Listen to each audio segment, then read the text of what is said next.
Good morning and welcome to what is the 19th ILC Home webinar / podcast series, which has been going on since March. So that's amazing. Really thanks for all your support. I'm Alan Suter, I'm the chair at ILC Home.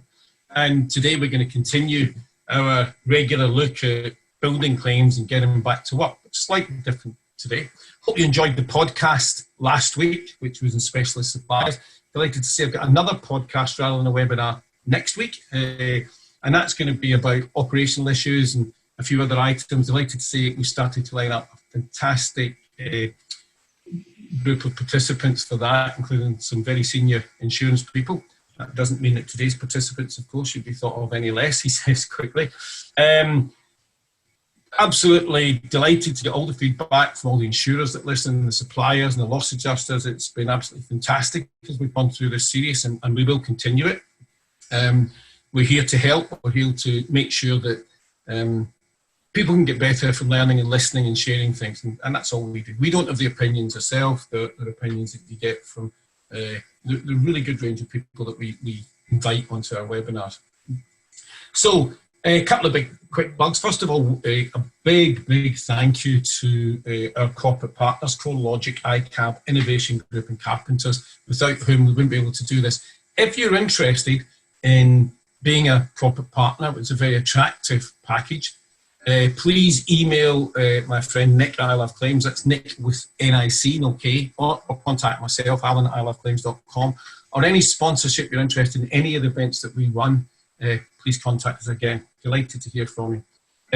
We've got a building conference now moved back 2 days to the 1st of October to fit in with the new announcements. And we're going to be making some really exciting news about our home conference this year. We're going to run that in a certain way, and I'm looking forward to telling you more about that over, I would say, probably next week or the beginning of the week after. So looking forward to that. Anyway, back to today and hoping to continue our helping situations. As I look out, apparently not the same up in the north where Alan is, but in Essex, I'm looking out to another very sunny day. We had a lot of sun during the early days of lockdown, and we've had a bit of rain.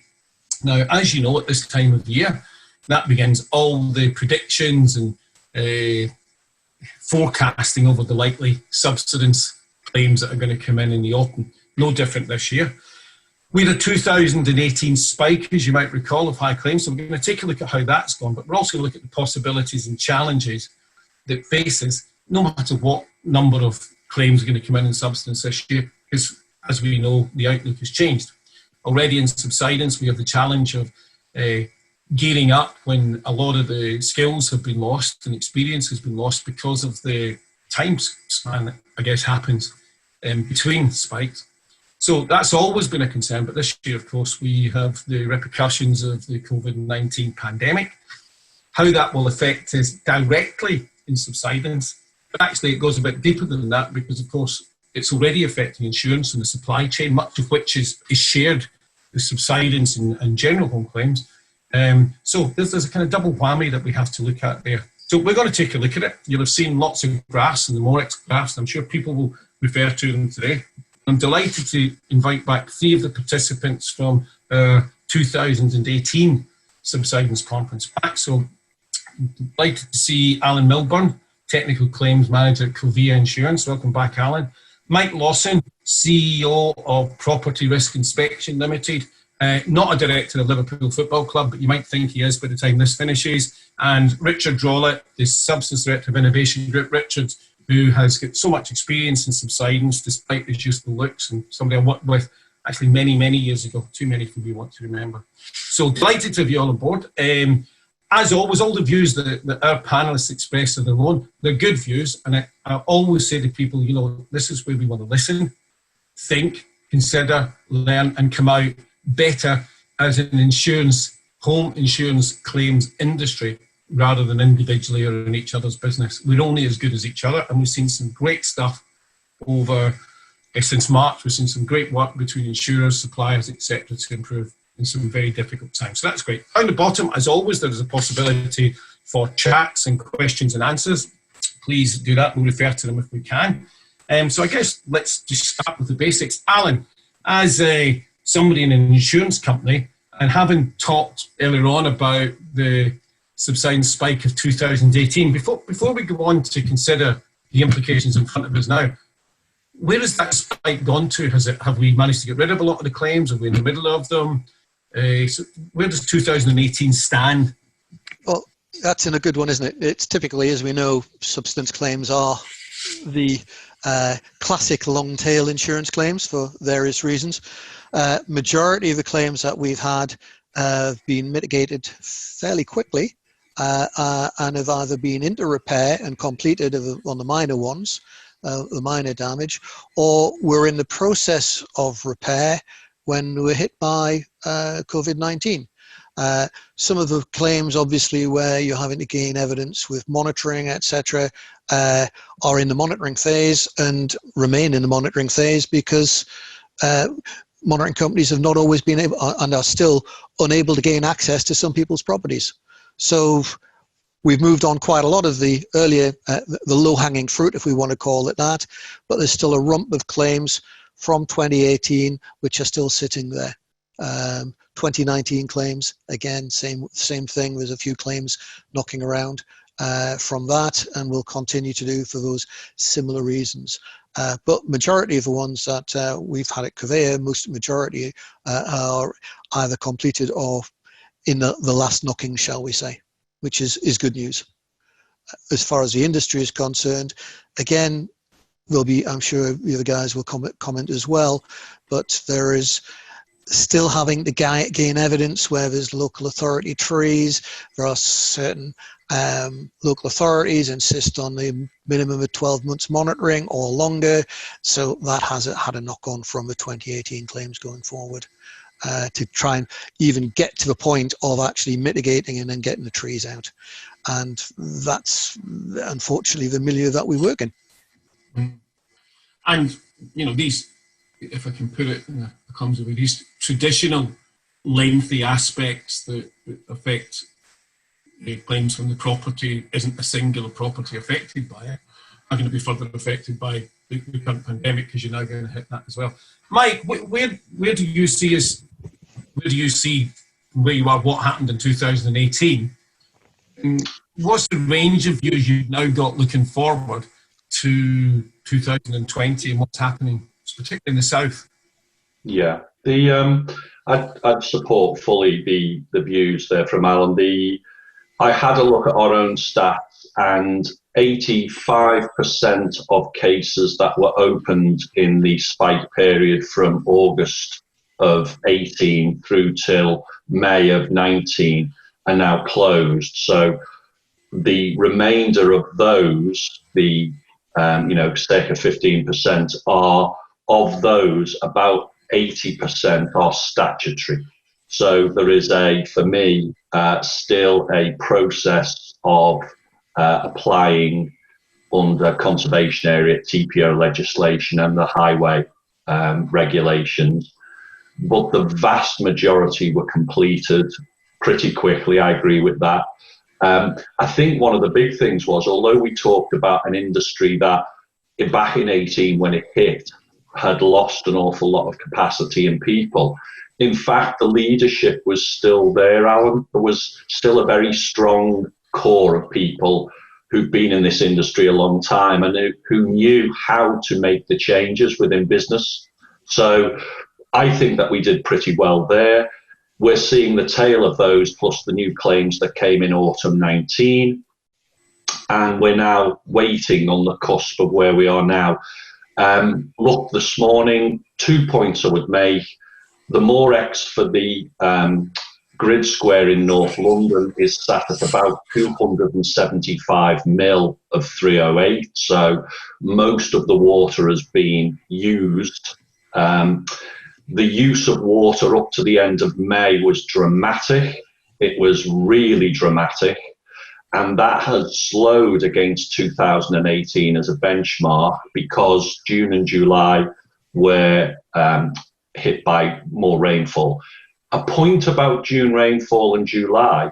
June rainfall, although the totals appear high, June rainfall was principally in the form of thunderstorms, and their impact tends to be very local. So although there were lots of thunderstorm events in June, there were other places that remained pretty dry, particularly in the south and east. July followed a pattern and actually hasn't been too bad a month at all. So if you'd said to me at the end of May, will there be a surge event this year, it'd be 100%. If you said at the end of June and July, end of June, it would have been back down to 70%.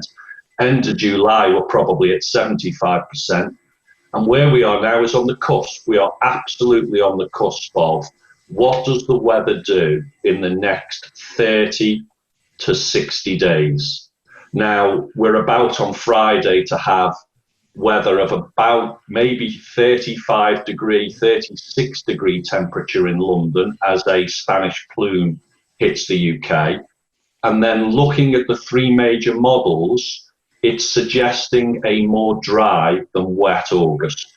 So I would say that we are absolutely start and gun ready.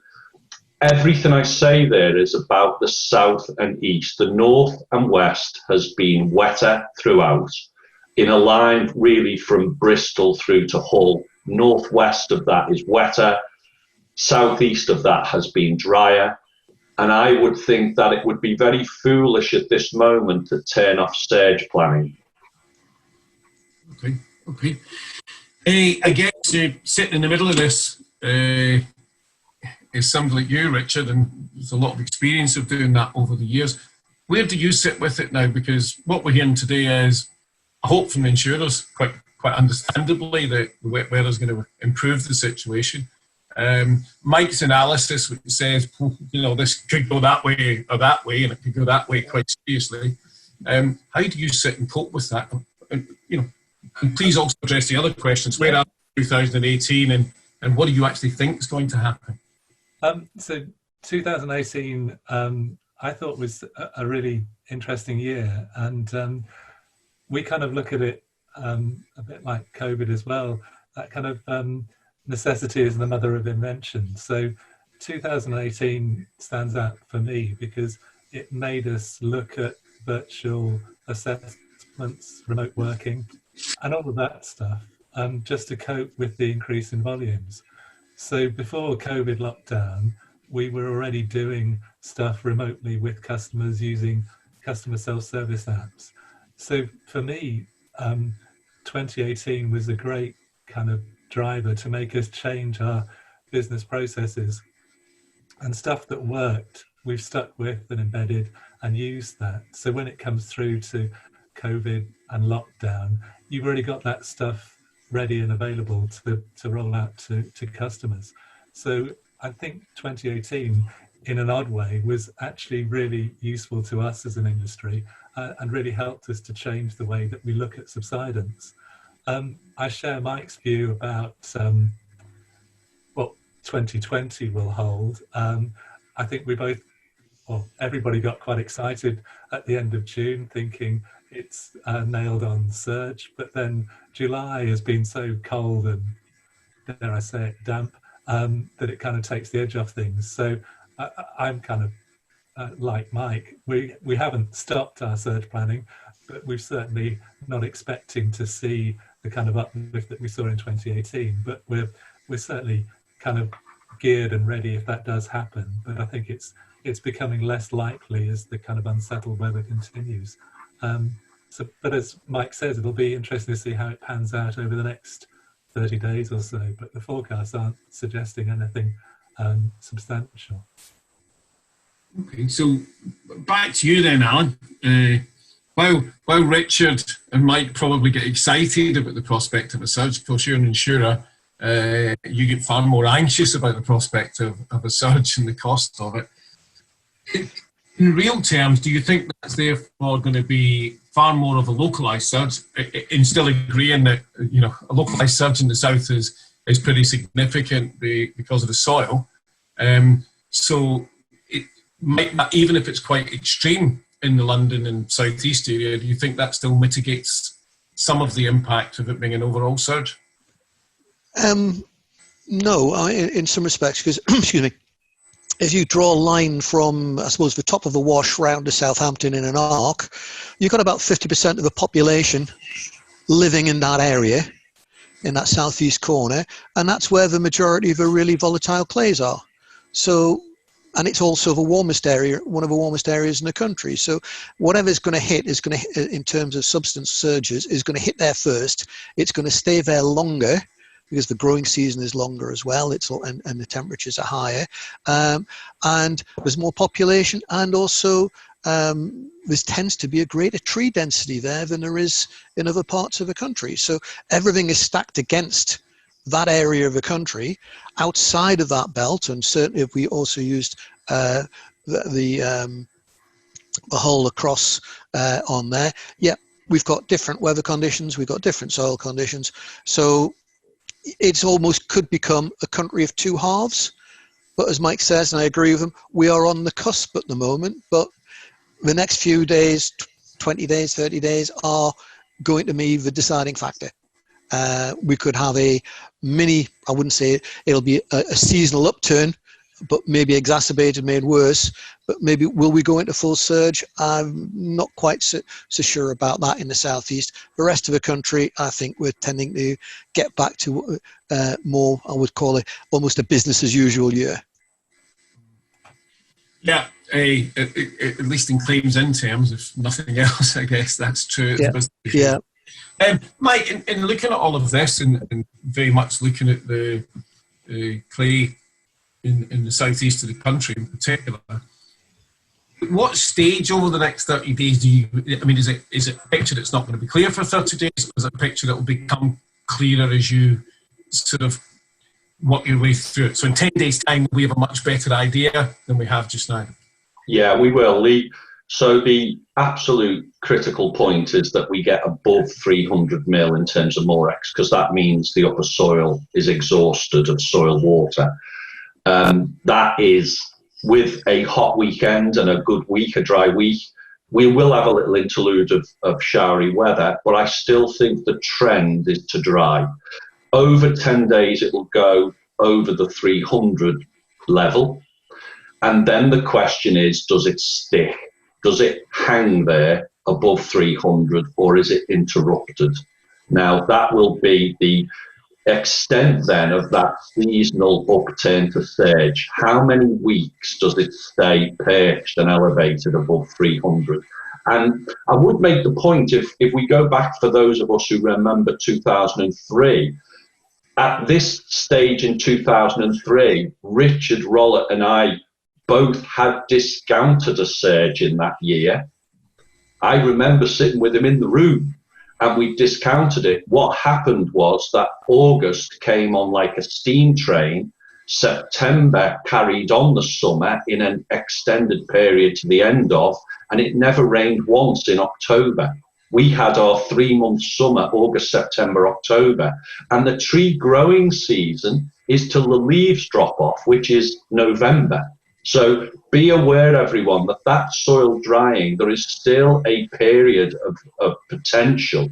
But Alan, what we really need to see is break the 300 barrier in the southeast and then see it stick there. It has to stick there. If it gets interrupted, claim levels will go down. There's one other point I'd like to make on that, and I'm sure you're going to come up to it a little later. I don't think as an industry we've ever had 9 million customers sat at home for 5 months staring at their brickwork and staring at their kitchen wall. So I wonder very much if the cultural and the climatic are going to come together in a way we've not seen before. Yeah, that's possible. We will come back to that, but I think there's a counter side to that as well. I'm not saying the counter side matches it, but that's the part of the unknown.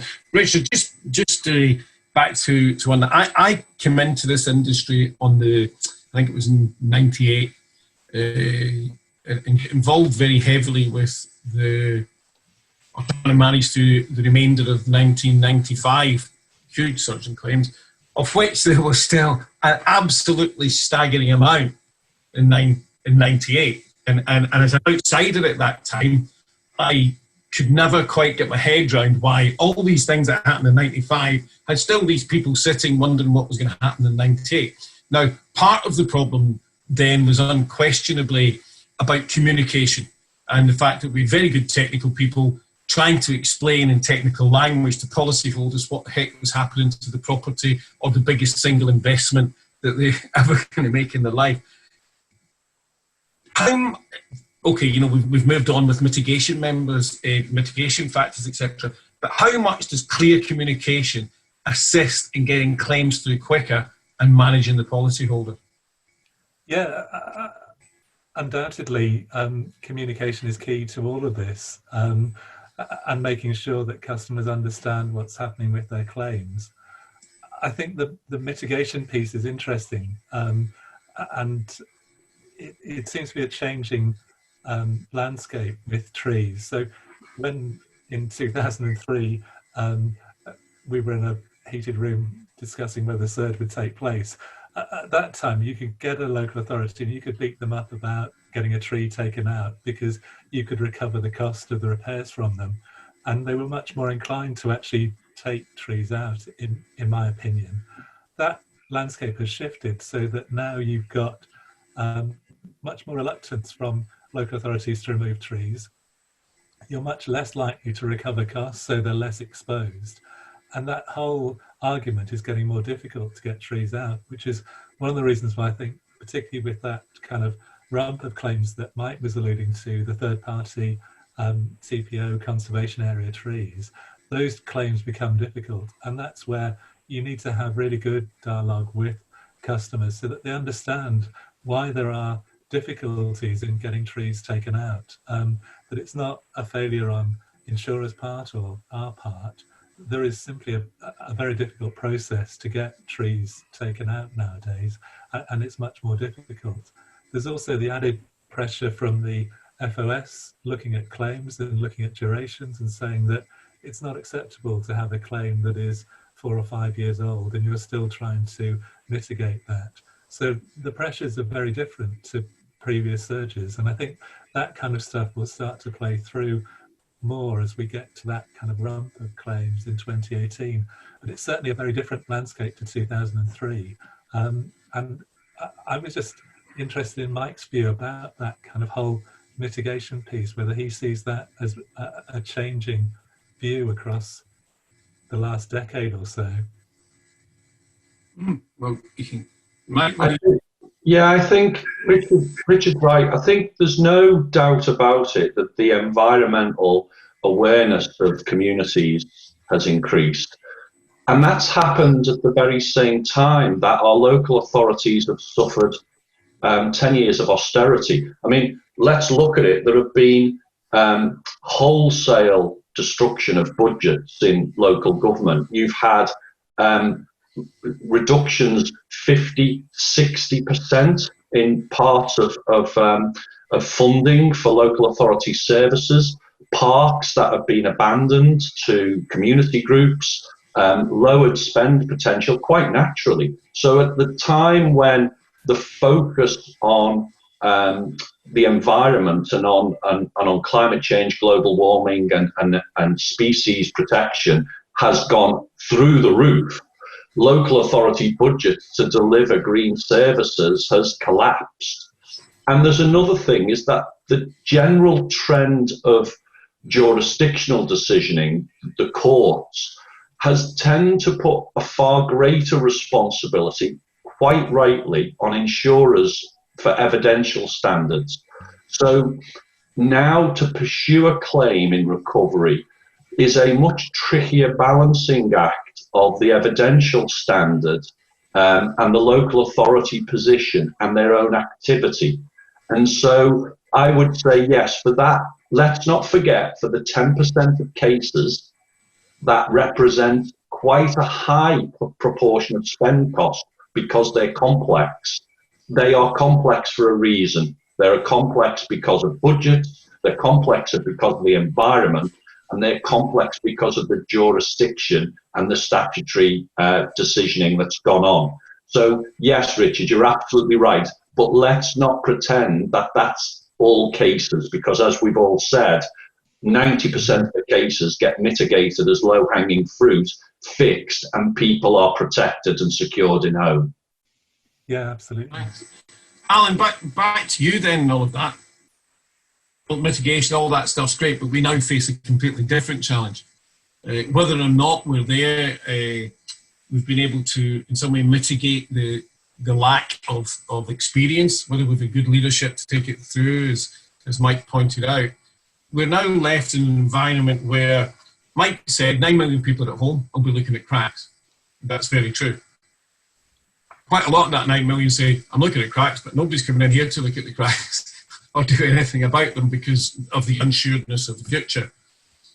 So we're now in a position where insurers could be left, will be left with a number of claims, and if it's an increased number of claims, where we have far more volatile and tentative policyholders, far more tentative suppliers and insurers and how they go into people's homes and deal with this. But another kickback to that is, of course, we're already in that position in the rest of our claims within the whole home world. So many of the shared suppliers, be that from loss adjusters, claims handling businesses, surveyors, engineers, and right down to, let's not forget, and perhaps the most important part, the people that are going to go out and actually repair this, are already in turmoil. They've got financial challenges, which, as we've said before, are probably likely to only increase with furlough decreasing, furlough going away, and then deferred taxation going to come up soon, plus an unsure future. So we're already trying to mobilise an unsure supply chain, which, by the way, insurers have done a great job in reaching out to and trying to help, I think. But you can't take away the hesitancy amongst that and apply this into what becomes another, by comparison, slow-moving claims process. How are we going to prepare for that, do you think? With a little bit of difficulty on there. I mean, first thing we've got to remember, the policyholder is king in this. It's his house. Nobody can do anything. Nobody can visit it without his agreement. So we've got to remember that. And it's also the single biggest asset that they've ever bought. So, you know, they are quite often, they are very, very precious about it, and maybe rightly, and quite often rightly so. So we've got to take that into consideration when we're saying, oh, send somebody out, or we'll do this, or we'll do that. We've got to take their wishes into account. But then you get the opposite side, and you get people say, I want you to do something, and I want you to do it now. And say, oh, sorry, but government legislation stops us from doing that. So it's a bit of a balancing act going forward. So what do we need to do? We need to get a proper diagnosis. Video technology is making a tremendous difference on that. Self videos, etc. Policyholder, even just simply sometimes sending photographs through, we can say, look at it and say, that's not substance, that looks like substance, then we'll take it to the next step. At some point, on the worst cases, we'll have to send somebody out. If not, how do we get an appreciation as to what needs to be done on there? And if we're talking trees, and in the main on these rump claims we are tending to talk about trees, you're going to have a site investigation. You're going to have monitoring on if it's a local authority tree for that rump 10%. So people are still going to have to visit the property. They're going to have to be protected. The householders are going to have to be protected. There's lots of risk assessments and guidelines out there now. It's not beyond the wit of man to be able to do this now. So it's just setting it up in the right way that the policyholder is happy with, and also that they've got to realize their obligations when we send people into their home. You know, they can't be leaning over somebody's shoulder when we're talking about social distancing, etc., trying to stick monitoring studs on or dig trial pits, etc. So it's a two-way street on there. So then moving on from that, we've identified, we've mitigated, we're wanting to get to repair. Surveyors, somebody's still got to put a schedule together, be able to discuss it and meaningfully with the householder so that they understand properly what is going to be done to that house. And there's a lot of claims working through that process at the moment from 2019.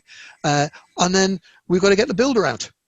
At the end of the day, we've got to fix houses. I mean, basically, on majority claims, we fill cracks and replaster and redecorate. There are very few claims where there is large amounts of structural work involved, but it's still intrusive to a householder. So how do we protect them and how do we procure it? It's going to take a longer time. They are going to have to fit in to a certain extent with what the policyholder wants in terms of visit times, working times. And also, we're going to have to accept that there are going to be increased delays in the repair process itself, because you can't get so many people in the room at the same time. You can't get there's transport requirements. So you can't send a gang of people out in the same van all the time and things like that, which we've taken for granted in the past years. So it's complex. It's going to have a delay. It's going to have an increase in cost. And those aspects you've talked about in previous webinars have yet to be fully assessed, and it's going to probably be September before the full impact of COVID on the repair process, on claims in general rather than just subsidence, is actually going to be fully appreciated. Yeah, I think that's a fair comment, and I think it may actually be even longer than that in some aspects of it. But Mike, when we take at that, I mean, we're talking there about understanding people's homes better, and I don't know whether we get better analytics now. Certainly some previous people that we've had on webinars talked about the ability of analytics. Is that going to help? Because I think when we take a look at it, it's very difficult to fix. The person might fix it themselves. I see a crack, I'm in the house, I see the crack quicker, do I fix it myself? What actually is the problem? I do not want to notify anybody, or right, people are going to come into my house. Are they not going to come into my house? What are the cost implications? How confident are we in the technology's ability to really be able to decipher the cause of a crack? Yeah, it's really fascinating. After all these years, I'm sure the panel will agree with me. Subsidence is so much of a cultural problem, a societal problem, rather than a technical problem.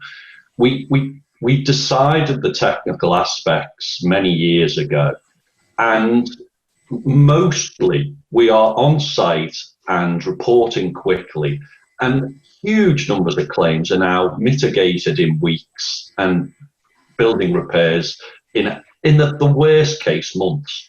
But I think the cultural aspects are really interesting for us, and only over the years have I realised how complex this is. I'll give you one little example. We've had a housing market that was completely shut down for about 4 months. The housing market has now kicked back into some life, in which first-time buyers are disadvantaged because mortgage providers are desperately worried about risk with a high LTV.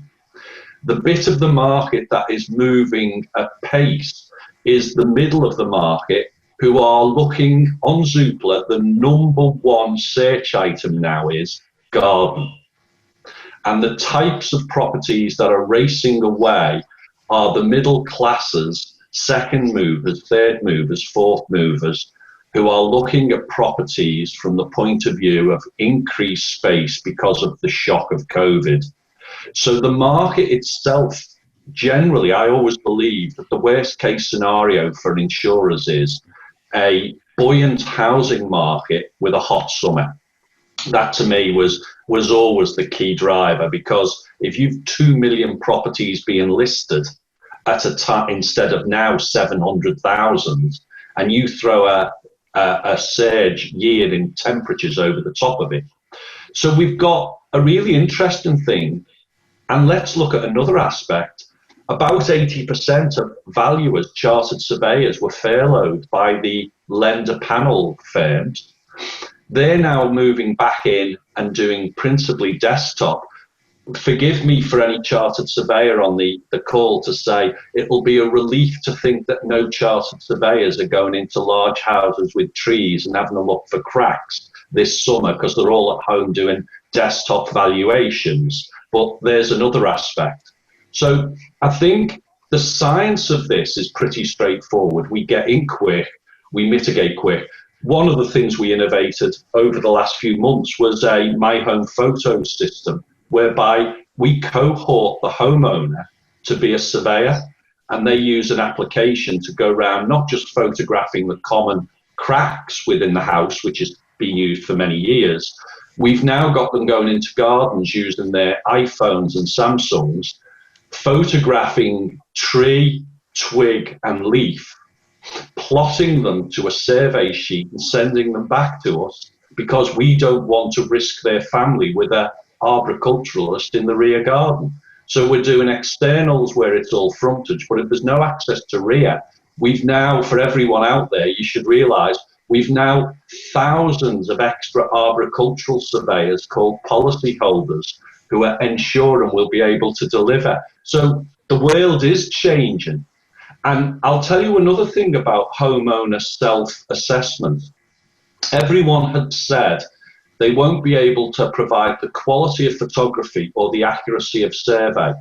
Let me tell you that the British public, when motivated, are very, very good at following instructions to get a drawing, trees, and a map back to us to assist fast-tracking their tree removal. So there are a whole range, Alan, of motivations going on here. And I think the least important of them is our technical toolkit. I believe that's the least important of them in all of this.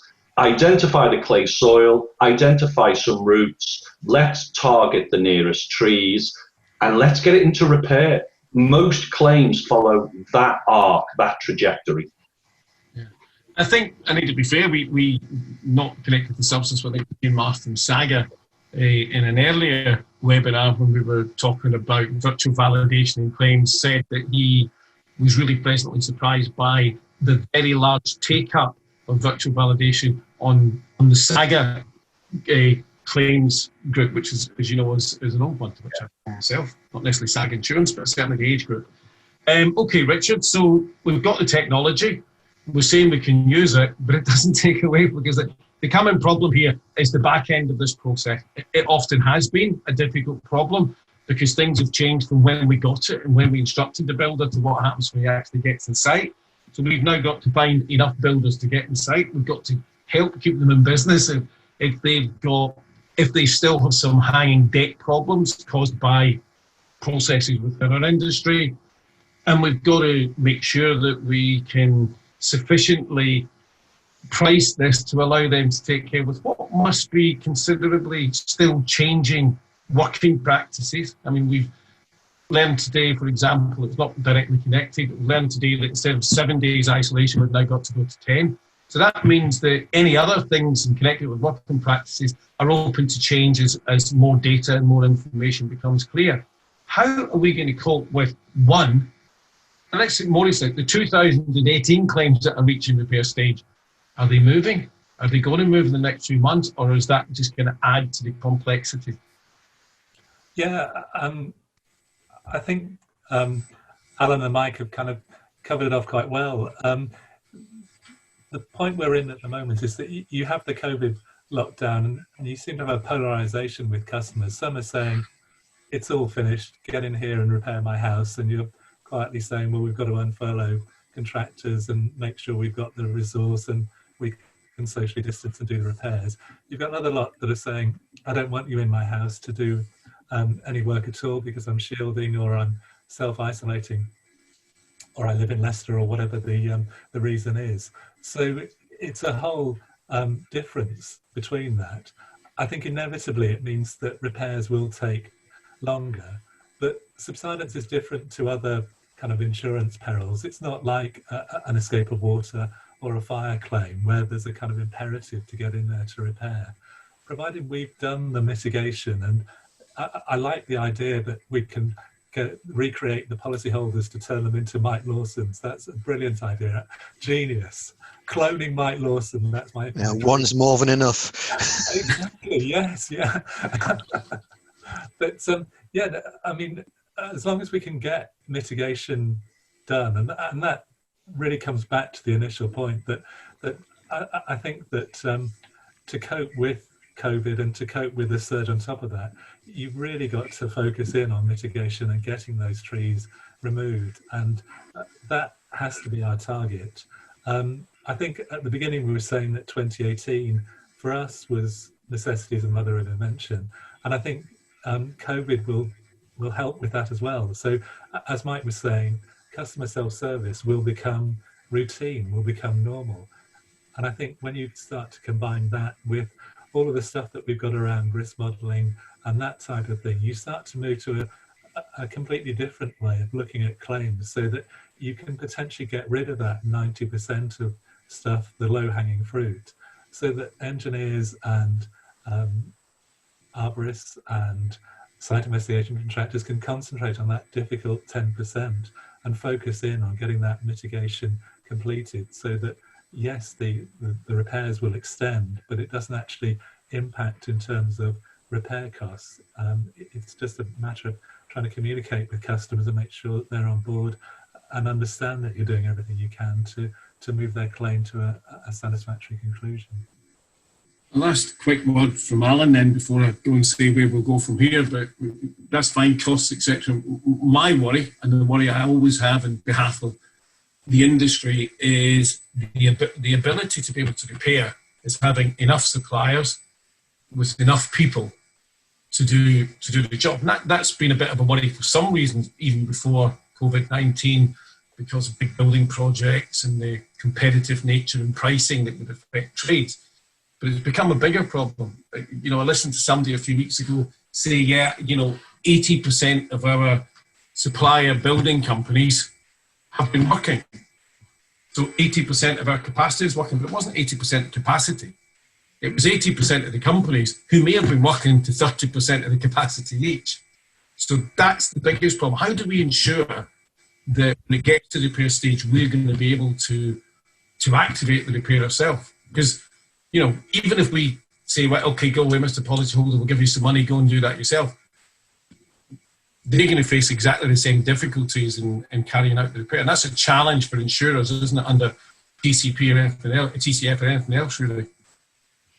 Well, all insurers have got their own supply chains, either directly or through third parties on there. And there is a limited capacity there. And those supply chains tend to operate for multiple insurers, and they also operate across multiple perils. So it sounds great, subsidence, you can plan the resource normally. The floods, the fires, etc., you can't plan for that, they just happen and you have to deal with them. So the worst thing from my perspective would be if we had a subsidence wave has hit, massive number of claims, almost wanting to get through to mitigations finished, wanting to go to repair, and followed on by massive flooding over the entire country. That's going to stretch all supply chains. You can't magic builders out of the air. Realistically, there would be a shortage of tradesmen. So what you do after that, a lot of subsidence claims, as I said earlier, are crack repairs and decoration, could be undertaken potentially by local builders, possibly even as a DIY by a policyholder. The risk is that they're not done properly. What we don't want is literally the classic papering over the cracks.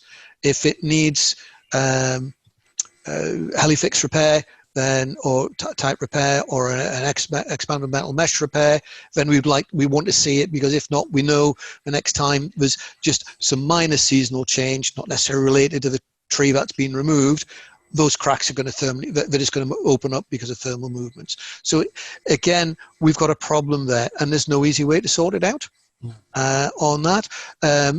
I suppose in some respects we could say, there's been a big increase in the number of planned houses going forward, but I look around me and there's a lot of planned housing estates, but at the moment they're all on hold, purely because people are thinking, do I want to move or do I not want to move? I know Mike talked about the middle class families potentially wanting more space, but that's one segment of the market. But I think there's a lot of people thinking, am I going to have a job to afford a bigger mortgage? Am I going to have a job at all? Yeah, and I think that really is an issue. And of course, we don't know where the stimulus will go from government or etc. into any of this, so decisions will be made. Yeah, I mean, guys, this is fascinating. And let me, as we come to an end, what I'm going to say is that in 3 weeks' time, we're going to have a podcast when I'm going to re-explore this with some people. I think it would be quite useful if Mike can keep us updated through ILC on his graphs because it gives us a good indication. I'll get comments from the rest of you, and I think in 3 weeks' time we'll be back with the podcast and we'll take a look at where we are at that given point. It's been absolutely fascinating, and it's really interesting to hear, a year and a bit on from our Subsidence conference, how things have moved, but how we're going to really reach the effect of COVID-19 on it. Alan's been very positive and honest from the insurer's perspective, because, early on in this, I heard people saying, well, insurers have to lead the way.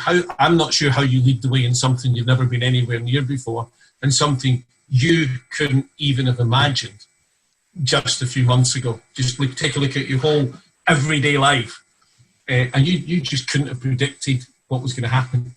You just couldn't have. So, gentlemen, it was really entertaining. We will continue to follow this with all of you. I'll speak to you again over the next 24 hours to see how we can best do that. Thank you for that. It was really, really informative. Reminder, next week we're going to have a podcast, the operation issues. We've got some really exciting people lined up for that. Building conference 1st of October, and then over the next week to 10 days, a big announcement on what we're going to be doing about exciting home events. So that's excellent.